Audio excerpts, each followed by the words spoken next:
여러분 안녕하십니까? 주식수사반장의 수사반장 이종혁입니다. 요즘 사회적으로 약간 좀 뒤숭숭해요. 예, 그러다 보니까 요즘 아주 사람들 뵈면은 즐거운 얼굴들이 잘 없으세요. 이런 걱정 저런 걱정들 때문에 다들 얼굴이 안 좋으신데요. 이럴 때 저하고 같이 하는 이 시간만이라도 여러분들한테 어떤 희망이나 기쁨을 조금이라도 드리는 그런 시간이 좀 되었으면 좋겠는데요. 항상 여러분들 너무 감사해요. 요즘 메일 많이 주시더라고요. 진짜 메일을 요즘 제가 매일매일 보거든요. 그런데 진짜 매일매일 주세요. 하여튼 여러분들이 주셔야지만 저희 방송이 잘 돌아갑니다. 그리고 여러분들이 되도록이면 궁금하신 종목 위주로 뽑을 수 있으니까요. 여러분들 메일 많이 주시기 바라고요. 오늘도 한번 출발해 볼게요.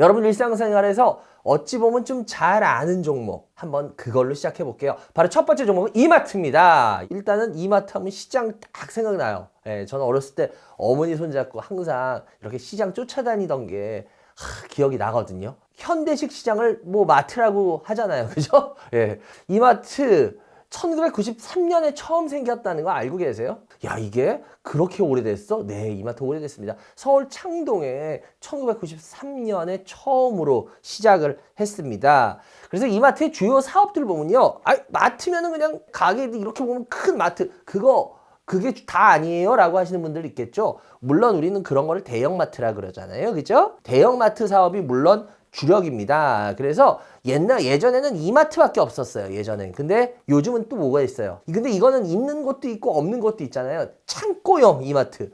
뭐라 그러나요? 예, 이마트 트레이더스라 그러죠. 솔직히 저도 이마트 트레이더스는 아직 한 번도 못 가봤어요. 그 다음에 뭐가 있냐? 온라인몰 사업이 있죠. 쓱 ssg.com이 있죠. 이 온라인 몰이죠. 그리고 나머지는 노브랜드 이런 것들로 사업을 합니다. 이 이마트 자체만 있는 줄 아는데요. 은근히 여러분들 이외에 여기 자회사가 유명해요. 여러분들 여기 자회사 아시는 분도 물론 많으시겠지만 모르시는 분들은 들으면 깜짝 놀랄걸요. 이게 여기 거 자회사야? 첫 번째 제일 유명한 자회사 뭐가 있는지 아세요? 별다방. 아십니까? 바로 스타벅스가 이마트의 자회사죠. 그리고 호텔, 여러분 유명한 호텔 있는 거 아시죠? 시청 바로 뒤에 있는 조선호텔 아시죠? 그 조선호텔, 그리고 약간 작은 슈퍼 같은 거, 그거 뭐예요? 이마트 24라 그러죠? 이런 것들이 여기 자회사로 있어요. 그래서 이마트는 실은 자회사도 되게 유명한 회사입니다. 하여튼 이마트는 이런 구조를 갖고 있고요. 근데 이마트 같은 경우에 여러분들 좀 잘 보셔야 될 게 있어요. 주봉을 딱 보면요. 특히 여기 언제예요? 21년부터 주가가 이렇게 쭉 내려와 있어요. 그죠? 지금 한 3년 동안 계속 주가가 내려와 있는데요. 그 내려온 이유가 되게 쉽습니다. 오늘도 어떻게 보면 이거에 있어서 저희가 어떻게 잘 풀어내느냐에 따라 이 종목에 대한 궁금증을 갖고 계신 분들한테 답이 될 텐데요. 이마트 같은 경우에 실적이 계속 안 좋았어요. 2021년부터. 실적이 얼마나 안 좋았냐면요. 영업이익이요. 이때 약 3천억 정도 됐어요. 23년에는 마이너스 470억 적자가 납니다.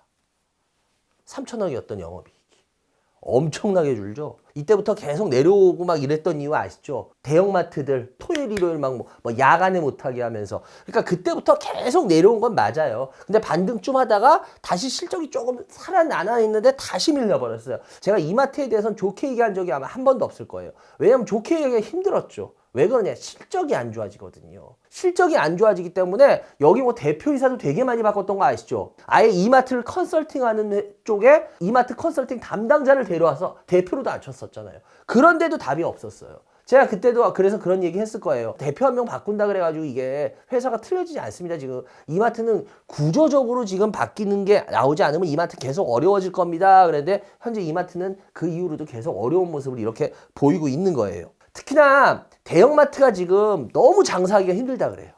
특히 대형마트가. 왜 그럴까? 쿠팡 아시죠? 이런 쇼핑몰이나 이런 시장 이런 데 공통된 적이라 그러죠. 그럼 네이버 쇼핑 이런 거 아실 겁니다. 그리고 또 뭐예요? 저희도 사무실에서 많이 하고 하는데 컬리, 새벽 배송. 우리는 이걸 모두 합쳐서 온라인 이커머스라고 그러거든요.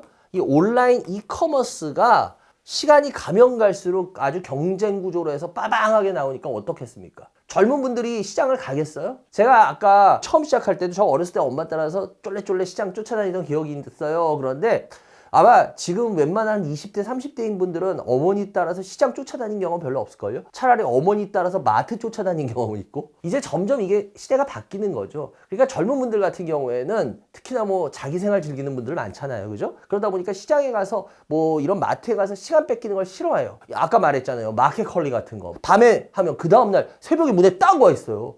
와, 뭐 없는 게 없어. 그리고 심지어 뭐 웬만한 맛집들을 밀키트부터 해가지고 다 들어와 있어. 그리고 지금 워낙 아시잖아요. 지금 1인 가구가 너무 많아졌잖아요. 가족 수가 뭐 많아야지 뭐 이렇게 마트에 시장도 보고 뭣도 하고 하는데 요즘은 음식을 차려서 이렇게 먹으려면요. 그거보다 차라리 웬만큼 맛있는데 유명한 데 거 밀키트를 그냥 차라리 이렇게 배송시켜서 먹는 게 훨씬 싸대요. 어떻게 보면 좀 안타까운 지금 현실인데 그러니까 이제 더 이상 이런 이마트가 배겨나기가 힘든 구조죠. 그런데 그나마 이마트가 좀 잘한 건 있죠. 뭐예요? 아까도 말했지만 제가 트레이더스 말했죠. 이거는 여러분들 어때요? 뭐 예를 들어서 장사하시는 분들이나 아니면 뭐 이렇게 뭐 좀 많이 필요로 하시는 분들 이런 분들 그러니까 워낙 싸기 때문에 박리담회식으로 해서 하기 때문에 그러니까 얘네들이 매출이 좀 잘 나왔어요. 그나마 그래서 이마트가 좀 버티게 한 것도 있었습니다. 분명히 이런 부분은 있었어요. 이게 여긴 자회사가 워낙 유명했다 그랬잖아요. 여기 자회사들 아까도 얘기했지만 스타벅스 10,000원짜리 점심을 먹고 15,000원짜리 디저트 커피를 스타벅스에서 먹는다. 알고 계시죠? 전 그거 들을 때마다 꼭 이런 생각이 나요. 10원짜리 팬티를 입고 20원짜리 칼을 차고 노래를 부른다. 아, 그 타잔송 아시죠? 타잔이 입는 팬티보다 칼이 더 비싸고 뭐하고 꼭 그런 듯이 10,000원짜리 점심을 먹고 15,000원짜리 커피를 먹는다. 아, 스타벅스가 여러분들 아실 거예요. 팬덤이 죽이는 거 아시죠? 제가 이거 진짜 실제로 들은 건데 관광업에 종사하시는 분인데 이 스타벅스 컵이 그 뭐 나라마다 틀리다며요. 또 이태리 어디 뭐 스타벅스 그 컵이 유명하대요. 근데 우리나라 관광객들이 거길 가잖아요. 거기 컵을 그냥 아도를 쳐버린대요. 그래서 솔직하게 좀 창피하대요. 예, 거기 관광 하시는 분이 그런 얘기를 하시더라고요. 그 정도로 아주 팬덤이나 이런 게 확실한 이 스타벅스가 자회사이기 때문에 이게 다 실적으로 이어집니다. 그래서 이 스타벅스의 실적이 굉장히 괜찮았고요. 그런데 자회사 중에 얘네 또 유명한 회사가 하나 있었는데 신세계건설이라는 회사가 있어요. 얘네 자회사 중에. 아마 이건 아는 분도 있고 못 누리는 분도 있는데 전 개인적으로 좀 이 신세계건설하고 굉장히 인연이 깊은 회사인데 과거에 뭐 제 스토리 아는 분은 아실 거예요. 일단은 이 신세계건설 같은 경우에 지금 적자를 굉장히 많이 내고 있어요. 그래서 이마트에서 되게 많이 도와줘요. 그래서 이 부분은 또 굉장히 안 좋은 부분이에요. 또 아까도 얘기했죠. SSG.com. 지금 SSG 장사 잘 돼요. 어때요? 여러분 요번에도 난리 났던 거 아시죠? SSG.com에 그 돈 투자했던 사모펀드들 근데 SSG.com이 뭐 몇 년 안에 뭐 상장했어야 되는데 그 상장 뭐 그거 못 지키고 뭐하고 해가지고 뭐 지금 난리도 아니게 막 그 시끄러웠어요. 기사들 몇 개 떴을 거예요. 전에도. 그러니까 이 SSG.com이나 이런 데들이 어때요?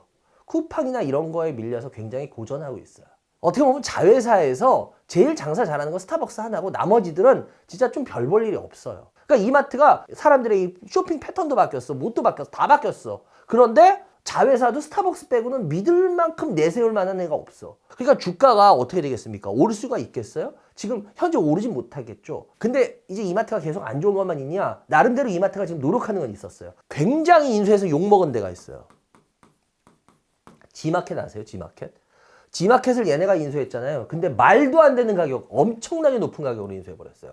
그래서 그때 이 G마켓 인수할 때 속된 말로 하시면 지금 여기 오너인분 이분 빼고는 모두 다 시장의 반응은 이렇게 말도 안 되는 가격에 저 G마켓을? 저걸 왜? 저기 오너이신 분만 아니 이거 뭐 해서 뭐 키우고 하면 될 거다 그랬는데 전혀 그렇게 안 됐어요. 결론적으로는. 지금 이 G마켓이 완전히 애물단지예요. 그래서 이 G마켓을 이용하려고 했죠. 뭐예요? 얘네가 알리익스프레스하고 어떻게 합니까? 5대5로 합작법인을 세운다고 저번에 발표했죠. G마켓, 이마트도 뭔가 성장 돌파구를 찾아야 돼. 근데 지금 확실한 성장 돌파구를 찾을 게 없어. 왜? 스타벅스 자회사 정도 가지고 뭘 할 건데. 그러니까 결국 본업이 이쪽에서 뭐가 벌어져야 되는데 얘네 알리를 이용해서 중국 쪽을 진출하기도 좋을 거고 알리도 이 G마켓의 어떤 이 국내 망을 이용할 수도 있을 거고 그러니까 서로 이러면 윈윈 될 수도 있겠네? 이러면서 둘이 합작법인을 한 거예요. 일단은. 근데 이제 어떤 식으로 어떻게 할 건지에 대해 아직 내용도 아직은 자세하게 안 나왔죠. 이게 과연 진짜 제대로 성공을 할지 어떨지는 좀 봐야 돼요. 왜냐하면 알리라는 네임밸류는 좋았어요. 네임밸류를 서로 이용하겠다는 건 좋았지만 확실하게 뭔가 방법을 잘 제시해야 되는데 아직 그런 건 전혀 없어요. 그렇기 때문에 아직까지는 뭐 구체화된 거는 특별히 없기 때문에 이거에 성공할지는 어떨지는 좀 봐야 되지 않을까 이렇게 보여지고요. 얘 같은 경우에 일봉 보면은 요번에 주가가 조금 반짝하고 올랐었어요. 요때 왠지 아세요? 이명희 최홍만 회장이시죠? 약 이마트 지분 약 10%가 갖고 있는데 그거를 정영진 회장한테 넘겼죠. 근데 그건 당연하죠. 아들한테는 이마트 주고 딸한테는 신세계 줬잖아요. 그러니까 당연히 어떻게 돼요? 이제 그분 은퇴하신 건데 이거 갖고 있어봤자 뭐예요? 빨리 아들한테 넘겨줘야지. 그러니까 이건 뭐 당연했던 거예요. 그러니까 이건 이슈화 될 만한 것도 아니에요, 실은. 뭐 이걸로 넘어와서 뭐 얘가 달라질 게. 그러니까 솔직히 전 이때 주가 올라오는 거 보고 이걸 왜 올라오지? 이건 올라올 일이 아니다, 특별히. 그리고 또 이때 올라오게 한 요인이 또 하나가 있어요. 트럼프죠.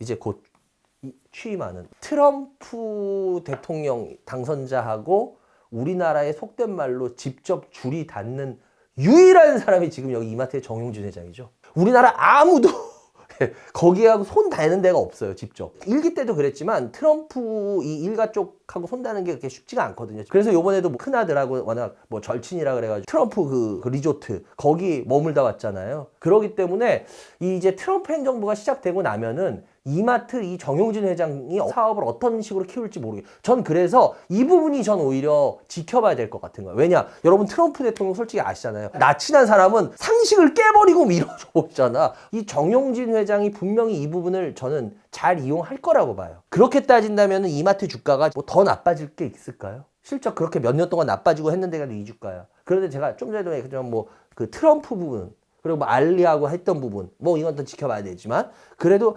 어쨌거나 지금 돌파구를 찾으려고 그래요. 그럼 여기서 주가가 더 이렇게 밀릴까? 내가 봤을 때 이렇게 밀리기보다는 시간이 걸리더라도 좀씩 올라가지 않을까? 뭐 그렇다고 이렇게 올라갈 일은 없겠죠. 그렇기 때문에 이거 갖고 계신 분은 뭐 이 가격보다 좋은 가격에 나중에 정리할 수 있을 거예요. 근데 얼마나 좋은 가격에서 어느 시점에서 해야 될지 그건 이제 우리가 하나둘씩 풀어봐야겠죠. 그래서 지금 당장 여기에서 그런 걸 구체적으로 얘기하기 좀 어렵다. 그래도 분명한 거는 좋아지는 모습은 이제부터 앞으로 시간이 걸리더라도 좀씩 보여줄 것이다. 이렇게 보여지네요. 오늘 첫 번째 종목이었습니다. 네, 여러분들 오늘의 두 번째 종목입니다. 이것도 참 질문 많이 들어오더라고요. 예, 이 회사 저보다 조금 어려요. 1972년부터 세워져가지고 반도체 기판 쪽에서는요 아마 우리나라에서 제일 유명한 회사가 아마 이 대덕전자일 겁니다. 이 회사 같은 경우에는 매출 보면은 반도체 이 메모리 패키지 기판이 한 50% 되고요. 비메모리 쪽 패키지 기판이 한 40% 되고요. 그 다음 MLB라 그러죠. 이게 보면 네트워크 장비 쪽에 쓰이고 막 이러는 거거든요. 요런 게 한 10% 됩니다. 그래서 얘는 결국 D램이에요. 얘 같은 경우에 보면은 24년부터 주가가 좀 계속 별볼이 없어요. 특히 24년 실적이 안 좋아요. 버텨줬으면 실은 24년에 이렇게 올라갈 수 있었는데 이렇게 내려오게 되는 게 제일 큰 게 실적이에요. 실적이 하락을 했습니다. 그 이유를 따져보면요 몇 가지가 있는데 그 첫 번째는 뭐냐면요 여러분들 작년에 이제 전 세계적으로 어떻게 했어요 나라들이 뭐 물가 잡는다 이렇게 해서 어떻게 했나요? 금리를 인상했죠. 금리 인상을 하니까 어떻게 됩니까 여러분들? 그러면 사람들이 돈을 함부로 써요 못 써요? 못 쓰게 되죠. 그러면 어떻게 되겠어요? TV라든지 PC라든지 이런 것들이 많이 팔립니까? 안 팔립니까? 많이 안 팔리겠죠. 그러면 여기 기판 당연히 많이 안 쓰겠죠. 두 번째는 전기차 수요가 감소됩니다. 전기차 수요가 감소되니까 이 전기차에 들어가는 전자장비 있죠. 전자장비 쪽에 기판 많이 들어가거든요. 이제 그게 안 돼요. 그러니까 이게 다운이 됐어요. 그러니까 작년에 실적이 안 좋을 수밖에 없었을 거잖아요. 그리고 세 번째, 작년에 가장 핫했던 AI. 뭐 지금도 뭐 어느 정도 그러지만 작년은 워낙 핫했잖아요. AI 때문에 뭡니까? HBM에 다들 투자했잖아요. 그래서 뭐 한미반도체, 하이닉스, 그랬잖아요. 그죠? 그런데 이 HBM에 투자하다 보니까 얘네들은 어때요? 얘네는 아까도 제가 말했죠. 뭐예요? 메모리, 비메모리. 뭐 이런 걸 우린 뭐라 그래요? 우린 이런 걸 D램이라 그러죠. 아무리 그래 D램 쪽에서도 이 HBM 쪽으로 좀 많이 투자를 하다 보니까 레거시한 이쪽은 조금 뒤로 밀리게 돼요. 그러다 보니까 당연히 실적이 안 좋아할 수밖에 없었습니다. 그런데 국내 PCB들이 여러분들 그거 아세요? 중국 PCB들 때문에 굉장히 힘든 거 아십니까? 이게 왜냐면은 이 PCB가 중국이 지금 굉장히 많이 우리나라를 거의 쫓아왔어요. 그래서 다른 PCB들 업체들은 중국의 피해를 굉장히 많이 봅니다. 그래도 다행히 얘네는 뭐냐면요. 플리치 볼 그리드 어웨이라는 거 아세요? PFC? 예, 볼 그리드 어웨이. 얘네들은 이거에 주력을 하는 애들이죠. 기술력이 많이 필요하고. 그래서 다른 데들보다 상대적으로 대덕전자는 그런 면에서는 괜찮은 편이었어요. 그나마 다행이라고 할 수 있겠죠. 그런데 올해 과연 어떻게 될 거냐, 좀 나쁘겠냐, 실적이 뭐 별볼일 없겠냐, 이렇게 보면 그래도 어느 정도는 고비는 넘기기 시작하지 않겠냐. 왜냐? 첫 번째는 이겁니다. 워낙 2024년도에 실적이 안 좋아서 주가가 미리 이렇게 다 돼버렸어요. 고객사들이 어떻게 할까요? 얘네들 거 쓰는 고객사들이 재고 수준을 이미 낮출 대로 낮췄어요. 그래서 얘네들이 쉽게 말하면 재고를 좀씩 늘려야 되는 구간에 들어올 거예요. 올해부터 오히려. 그렇게 되면 얘네들은 고객사들의 재고가 조금씩 늘어나면서 어떻게 될까요? 당연히 얘네들께 이제 기판이 들어갈 거예요. 그리고 두 번째는 뭐냐면요. IT 수요 회복 기대감인데 여러분 아실 겁니다. 근데 이 부분은 저도 솔직히 약간 애매했네요. 왜냐? IT 수요라는 게 꼭 회복이 될 거다. 이래가지고 진짜 연초 회복될 거다. 그래서 1년 내내 회복되거나 그러는 거는 모르잖아요. 진짜 연말에 가서 1년을 봤을 때 진짜 수요가 회복됐을 때 수요 회복된다 그러지 이게 뭐 그렇게 말대로 쉬운 건 아니에요. 그렇기 때문에 어쨌거나 수요 회복의 기대감이 있습니다. 그리고 뭐냐면 얘네 주력으로 점점 자리 잡고 있는 게 이거거든요. 비메모리 이쪽에 들어가는 플리치 볼 그리더래. 얘네가 이걸 하는데 비용이 많이 들어요. 그런데 얘네 감가상각이 지금 계속되고 있거든요. 얘네 올해 감가상각이 종료가 됩니다. 그렇기 때문에 제가 봤을 때 올해가 어떻게 보면 얘네의 제일 작년부터 올해 요 시점 어디서부터 돌려 세우는 모습은 보일 가능성이 있지 않겠냐라고 보고요. 그 다음에 또 기존 MLB들이 보면은요. 이제 아까도 제가 말했는데 네트워크 장비나 이런 쪽에 많이 들어갔잖아요. 근데 어떻게 되냐면 이제 얘네들이 AI 가속기향 쪽으로 바뀝니다. 가속기 쪽으로. 매출이 슬슬 나올 거예요. 근데 문제는 뭐냐? 요 부분이 좀 클 거예요. 근데 요 부분이 지금 이제 막 시작하는 분야라서 요 부분이 얼마나 진짜 커갈지. 그러니까 어떻게 보면 얘네들은 요게 성장 포인트로 작용할 가능성이 있어요. 올해부터. 하고 내년에. 그래서 요게 과연 얼마나 커갈지는 좀 봐야 돼요. 왜냐? 제가 좀 전에도 말했죠? 얘는 지금 시작 단계예요. 시작 단계이기 때문에 이게 어느 정도 컸는지 이제 2025년, 2026년을 가면서 지켜보셔야 돼요. 그래서 이런 부분을 좀 보셔야 될 거라는 겁니다. 그리고 또 하나. 그럼 지금 이런 부분을 우리가 잘 생각해 본다면 실적이 이제 좋아지면서 주가가 올라가겠네요. 이런 생각을 바로 하실 수 있을 거예요. 그런데 제가 봤을 때는 얘네들은 올 상반기까지는 실적이 돌아세우기가 좀 어려울 거예요. 근데 제가 좀 전에도 말했죠. 이런 부분들이 이제 시작 단계고 다시 말해서 뭐냐. 이렇게 되지는 못해도 여기 어디서 이제 끝내는 구간은 시작이 될 거다. 곧. 그렇게 되면은 분명히 올라오는 부분은 있겠지만 그게 당장에 되기보다는 조금 시간을 가지면서 봐야 되지 않겠냐. 매력적인 건 분명히 있어요. 이러고 나서 지켜봐야 된다. 그리고 여러분들 저번 주에도 한번 공부했는데 이번 주에도 또 한번 해봐요. 반도체는 여러분들 어때요? 반도체 섹터라는 건 좋을 때 해야 된다 그랬어요? 오히려 막 이렇게 안 좋고 막 뭐 이런 때 해야 된다 그랬어요? 바로 요런 때 해야 된다 그랬죠? 그렇게 따진다면 오히려 대덕전자에 대해서 이런 안 좋은 뭐 이런 것들이 많이 반영되고 있고 그럴 때 지금 한번 차트로도 다시 한번 보시겠는데요. 보시다시피 어때요? 올라갔다가 이제 내려오고 있는 구간이죠. 예. 근데 그렇다고 해서 얘가 뭐 엄청나게 급등이나 이런 걸 한 종목이 아니에요. 그냥 시간을 두고 천천히 약간 올라갔다가 다시 내려와요. 이런 애들은 어느 정도 돌려 세우는 모습이 나온다면은 여기서 다시 충분히 올라갈 가능성은 있어요. 그렇기 때문에 이런 애들은 여러분들은 오히려 공부를 하면서 지켜볼 만한 종목이에요. 이게 급작스럽게 올라가거나 이런 애는 아니지만 이제 여기에서 다시 돌려 세우면 좀 전에도 이렇게 제가 보여드렸지만 어때요? 느긋한 흐름을 보이는 애예요. 급작스럽게 뭐가 되는 애는 아니고. 그러니까 자기 성향에 맞는 걸 우리가 잘 고르는 게 되게 중요해요. 그래서 제가 봤을 때는 이 대덕전자 같은 경우에 아직은 조금 더 지켜보실 만하지 않겠냐. 그리고 하나 더 보겠는데요. 여기 보세요. 삼성전기 대덕전자 찐 수혜주다 AI에 이랬잖아요. 그러니까 얘네가 워낙 수혜를 받는 거에 맞아요. 근데 차트 보면은 어때요? 진짜 찐 수혜주의 어떤 차트인가요 이게? 그렇진 않았죠. 그러니까 결론적으로 뭐 찐 수혜주인지 아닌지는 뭐 이렇게 시간이 더 지나보면 알겠지만 그래도 적어도 AI에 관련된 수혜를 얘는 주가에서 거의 본 적이 없어요. 보시다시피. 그렇게 되자면 시간을 두면서 어떻게 될까요? 여기서 반영될 가능성이 제가 봤을 땐 좀 있어 보인다는 거예요.